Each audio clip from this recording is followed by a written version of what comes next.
Hi everyone, and welcome back to Star Wars Out of the Box with me, Dil Streep. Each week I'm going to take a look at an old Star Wars item of mine. Could be a toy, a book, random piece of memorabilia, review the item, discuss its place within Star Wars and what it means to me. If you're new to this channel and enjoy these kinds of videos, please consider giving me a like, subscribe, and hit that bell for notifications. Today is an exciting day. I think it might be the first official unboxing video after 30 plus episodes. I've got the Star Wars Lego set Trouble on Tatooine from the Mandalorian, and it's still sealed in the box. Let's crack it open and have a look. This is the way. That's right, it's the Lego Star Wars Trouble on Tatooine set. This is set number 75299. It has 277 pieces, and the minifigs include a Mandalorian, the Child, as he was then known, and a Tusken Raider. As you can see on the back of the box, Mando is holding up his gun to the native Tusken Raider, who we've subsequently sympathized with in the Book of Boba Fett, which changes the mood of this scene significantly. But anyway, let's open the box. The tabs are still nice and sealed.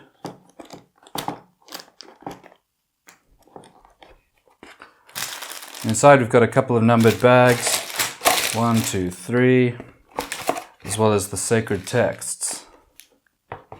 I will admit that the reason the set was still sealed is that I actually bought it on a special in an attempt to keep it sealed as an investment. It was one of the first sets to come out after The Mandalorian hit our screens, and something about it said, this show is going to be huge. Of course, in hindsight, nothing about this set is exclusive, and it was unlikely to ever reach a valuable second life, so I thought why not share the experience with you on Star Wars Out of the Box. For the sake of time, I'm going to skip through the building process, but user Marinello05 did comment on my Lego Death Star video. When you came out with the box, I thought you were going to do some kind of sped up build video. So for his sake, and anyone else who's interested, you can skip ahead to the special section of this video at this timecode to watch a time lapse of me putting the set together. Just make sure you come back here to see the review of the set afterwards. I'll wait.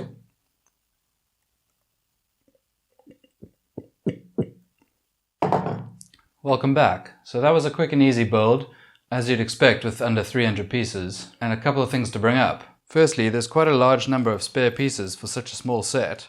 I recently rebuilt my Lego Death Star, which had just over 4,000 pieces, but it had about the same amount of spares, and that just seems odd to me. Another thing is that both the speeder bike and the Tusken Raider's catapult have parts underneath that constantly fall off. This little piece here came off during the build and had to figure out where it went afterwards. And this third leg underneath was constantly falling off as well. Plus, it's almost impossible to get the Mandalorian to hold onto these speeder bike controls. Other than that, I really like it. You get the cross section of this little Tusken homestead, which opens up like so. And then obviously we've got a little fire going, and a pot with just a bare bone remaining, so he's clearly eaten well already. The catapult is intricate, and although it uses a spring-loaded shooter, aesthetically it does look like it uses traditional catapult methods to fire. Speaking of, looks like another turn to shoot something at the camera.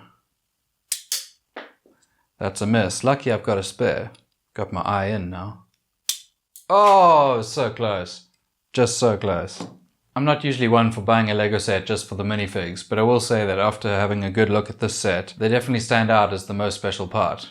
The Tusken Raider is an awesome minifig, and his head mold is really good. You can see the individual strands of cloth that he would use to wrap around his face. He's also holding a gaffy stick, which we've subsequently seen them ceremoniously fashion out of wood in the Book of Boba Fett.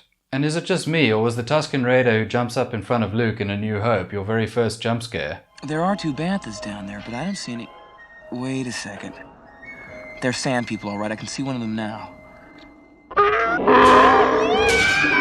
Pretty sure it was mine.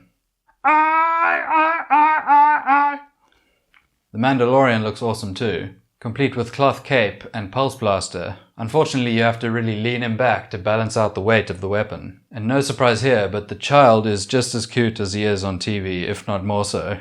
What an incredible merchandising idea. And what's more, he fits nicely into the plot and contributes to the story.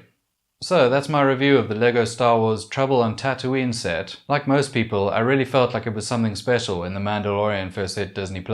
It genuinely felt like the first time they'd properly captured the look and feel of Star Wars since the end of Return of the Jedi in 1983. The serialized missions, the western in space, the ships and characters, the little bits of fan service littered here and there, it really was a perfect first season. And although I don't think it's reached the same heights since then, I really look forward to more seasons as they come out. Anyway, for those who missed it earlier, here's a time lapse of me putting the set together. Enjoy!